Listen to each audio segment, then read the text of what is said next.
Queen, Somebody to Love. I think that's my favourite one of those.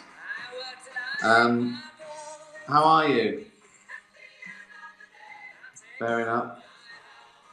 Don't know where you are, but it was warm here in London. 30 degrees again. So yeah. Hope it was nice where you are.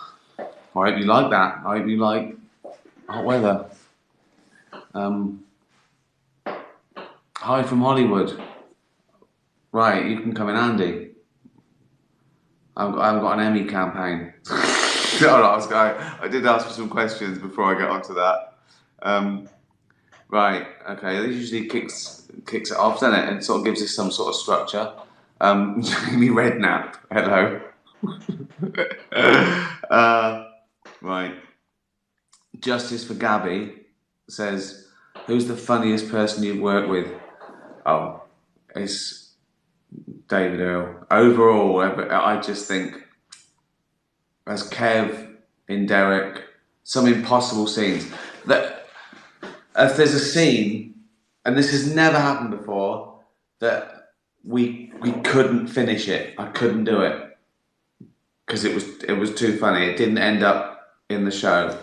I don't just mean an outtake. I mean a scene that we couldn't do. It's Kev telling Derek how he gets Janice into the caravan. Right, look it up on YouTube. And in Afterlife, I mean, he's not in Afterlife much. He's going to be in it a bit more in the third season. But just to be opposite him, and he's nervous, tics and everything. Yeah, God. United Mika asked, what's my favourite gig? Oh, no, that's tough. That's tough because I've seen so many. I was a promoter at a venue for like 5 years, and I saw 3 gigs a night. And I mean, you know, bands like Suede, Radiohead, Pearl Jam, Spin Doctors, you know, the Pogues. I've seen Bowie, Elton John, Rod Stewart, Oasis. I think Kate Bush at Hammersmith. It was just magical. Because I've loved her stuff for so long and she doesn't do a lot. She's not out and about. She hasn't said something stupid on Twitter. You know what I mean? It's like she's an enigma and a recluse. And so to see those songs done so theatrically and so beautifully, and she didn't play like arenas. She played a theatre for like 8 weeks, so she could work on the production. So it was amazing. Also, again, because of the sort of, it was quite magical. We saw James Taylor in a little theatre in Oslo. I was there gigging, and we went to see him at this little theatre and met him afterwards, and that was pretty amazing. So yeah, I'd say Kate Bush. Lee Millard, your favourite episodes of The Office, Derek and Afterlife? Office, first thought is Training Day, season 1. Red Nose Day at 5, season 2. That's funnier. That is funnier, I think. And it's got the dance. It's pure fun and tragedy. But I'll go for Training Day at 4, season 1. It's got my favourite line. I think there's been a rape up there. and I wrote Free Love Freeway for it. And I'm proud of what it does. It does a lot. There's a lot happens in that episode, and that for The Office. Derek, oh God. Again, probably not the funniest episode. In fact, the saddest. The Ivor episode where Derek has to put the dog down. Well, and I love it when I love the special of Derek when Kev's in hospital and we see his two brothers and his mum and his dad. I mean, again, just pure funny, just ridiculous.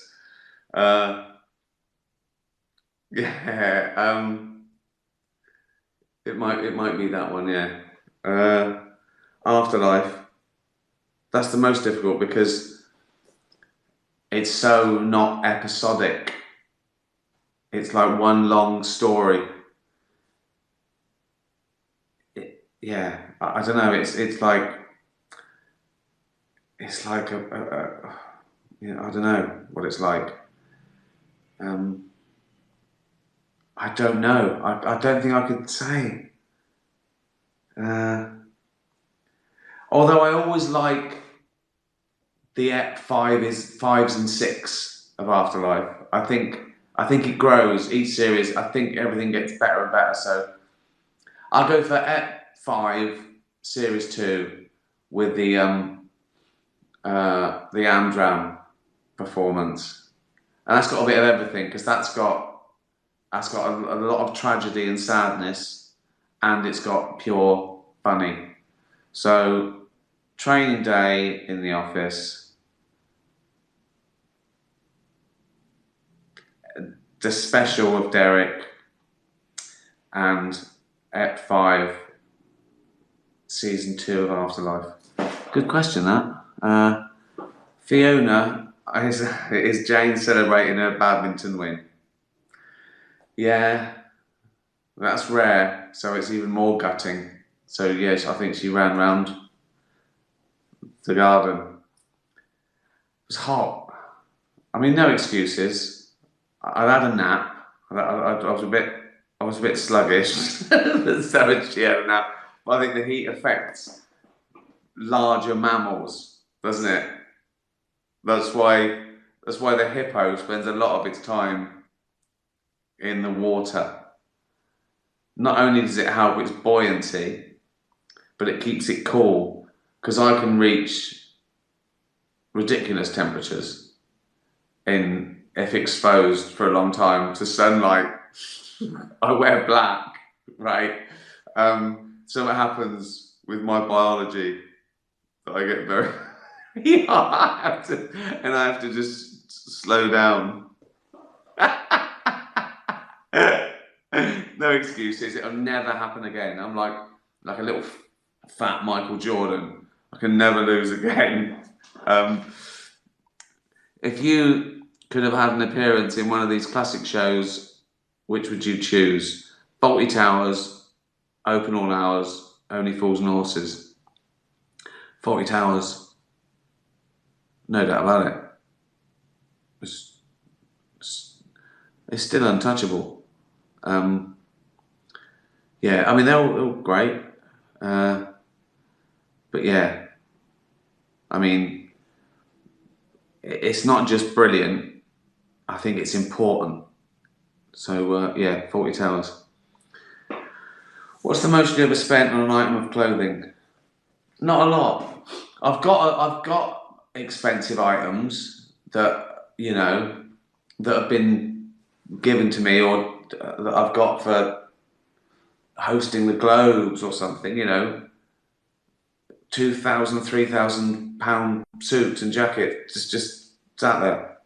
Well, I don't. Why do I wear a suit? Once a year, if I have to. I don't look good in a suit. I don't look good in anything. So why would I bother buying Armani suits? I look shit in everything, so I might as well have a 10 quid t-shirt and tracksuit bottoms. So I don't spend on clothes. I get most of my clothes Sort of birthdays and Christmas, you know, get socks and pants. When I do a production, I keep a couple of t-shirts after that and shoes and trainers. I buy trainers that are quite good because I do a lot of running, so I do. But again, I don't know. What are they? 70 quid? See, there's no point. There's no point. The clothes doesn't do anything. I buy clothes that haven't been made in sweatshops, but I don't get it. I don't get it why people spend 300 quid on a t-shirt. I just don't get it. Why? Who cares? It doesn't do anything. If it was a bulletproof t-shirt, that'd be great. I'd like that. Or it did something. Do you know what I mean? It made you run fast. If there were trainers that made me run 40 miles an hour, yeah, I'd spend, I don't know, 100 grand. If it did something, a bat belt where I could shoot up, yeah. A jacket that, a cloak that made you invisible, a million pounds. Anything that made me fly, my entire wealth. If there was a helmet, a crash helmet with a propeller, right, that would just take me up, 5 million pounds. If it, you know, it has to be guaranteed and last me a long time, but.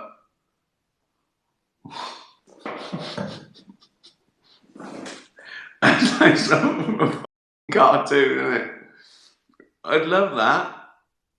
So no, I don't spend any money on clothes. They're to hide my body, keep me warm, be comfortable. That's it. That's what clothes are for.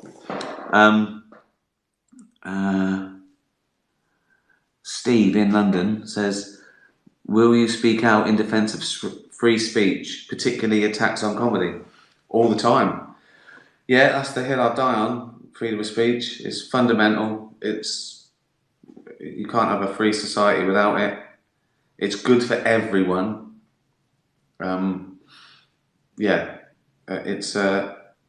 It's a good system. Attacks on comedy, yeah, ludicrous. A lot of it's faux outrage. It's people owning each other now, innit? Wielding power. That sort of virtual signalling it's meaningless. It's when people pick up on things and they want to be, they're the ones that want to get credit for the hashtag. They want to be known as the person who, you know, and it's pure. It gets ridiculous to the point where everyone wants a piece of it. So it's basically going, look at me. I'll pick up on the tiniest thing. That's how perfect I am. That's how brilliant and woke I am. That I don't, and they start eating their own because it's a form of sort of dogmatic purity where if they can't own the other side, they purify their own side to make them better. So, it's ludicrous. Ignore it. Just ignore it. They can't do it. Just ignore it. Someone says, oh, you can't say that. I go, yeah, all right, yes, oh, yeah, whatever. Yeah, bye. Fuck them. Do you have misophonia? Oh, misophonia. That's noisy eating, isn't it? Oh, definitely. Oh, yeah. Oh, God. Any noise annoys me now. Any unnecessary noise annoys me. I just want it stopped. I just want it stopped. But yeah, noisy eating. Oh, I got annoyed on the plane once. First class. This woman, right? She sort of got up from her seat and she went to the toilet and she was just too tired. It was like she was just. I was thinking, but it was like she was showing off, going, "Look how tired I am." How can that? Oh, anything annoys me. Someone typing had bangles on. Like typing it. Why do people have to type so loud on a? I don't make a noise when I type. Why are they doing that? They're going, I'm a writer, or I got an important meeting. No one has to type that loud. Just type, type like you're Anne Frank. Do you know what I mean? Let's keep it quiet. Let's keep it quiet. Yeah, the worst one ever, right? It really ruined my day. We just had a walk around San Francisco, right? I was playing there a couple of years ago. It was just beautiful. Around the harbour and around it was great. And then we found this beautiful restaurant right out, like on the not a pier, but like a little thing that jutted out. And there was a pelican and there's a seal, and it had just opened. It was empty, and we got a window seat looking out over the bay, and a lovely waiter who said, who was talking to me, and he said, "Oh, he used to live in London." It was just like, it was amazing. And then every now and again, someone would come out with sort of like plates or something, like the busboy from the kitchen, and he'd stand there and sort of look around, and he'd do this. And the first time, I thought, "You kidding? You joking? This is a restaurant, right?" And I went, "Do you hear that?" And Jay went, "Yeah, but just ignore it, right?" No, what? So I can't be that guy that shouts at a little. I go, "Oh, mate, that's disgusting," right? YouTube, right? So I've got to sit there and take it, right? And every time he came out, it was inevitable. You know, it's that thing. It's like a sort of torture that he comes out. In the end, I was just doing this to make myself feel better, right? Just to myself, like that. Just to James going, "This is nice."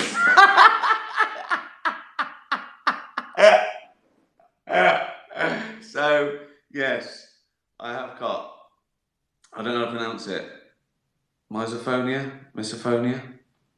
I don't know. Oh dear. Well, that was good, wasn't it? A few questions. It's got us, that got my blood boiling. Oh God. Oh yeah, I was going to say, the first one said hello from Hollywood.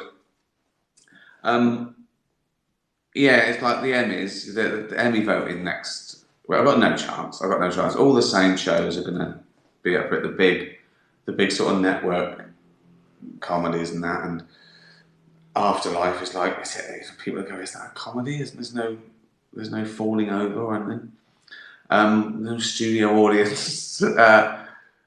And you know, there's big film stars doing TV now, and so anyway, I think my best chance is comedy performance. I've done well in that. I think that's my most nominations for all my awards is, performance, more than show, more than writing, directing, whatever. So that's my best shot. But Netflix aren't doing anything. They're not doing a campaign this year. I think because of the pandemic, they do the odd billboard and poster, but there's no one. There's no point. No one's in, or haven't been in cars or airports or anything. So yeah, I don't know who the Emmy voters are. They don't get sent screeners. It's just on Netflix. So if you know any, tell them to watch. Give me a vote, will you? Could you do could you do my campaign for me? No point in doing it around the rest of the world. I think most of the Emmy voters are in LA. So if you could do a little campaign, do your own posters. But a little poster. Like, like in America, they have those things, vote Romney, right? On their door, in their garden. Do that. People might think I'm running for president. That's alright, though, isn't it? Vote Ricky Gervais, Afterlife, Dear Emmys.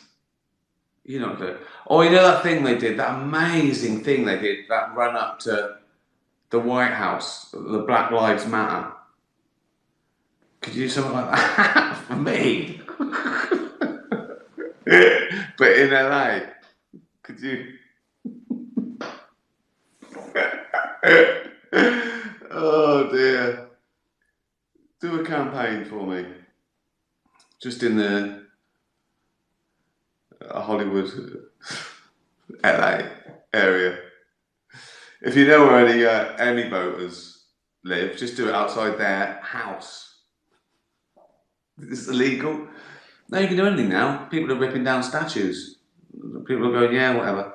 So if you're allowed to rip down statues, you're allowed to put up a little poster, vote Ricky Gervais for an Emmy, aren't you? If you're walking around with a big poster and the police go, what are you doing with that? You can't. You go, look, there's someone ripping down. There's someone knocking down Mount Rushmore over there, and they go, oh yeah.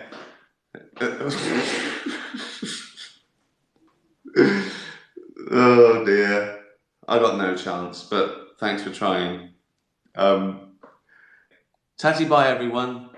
Tatty bye.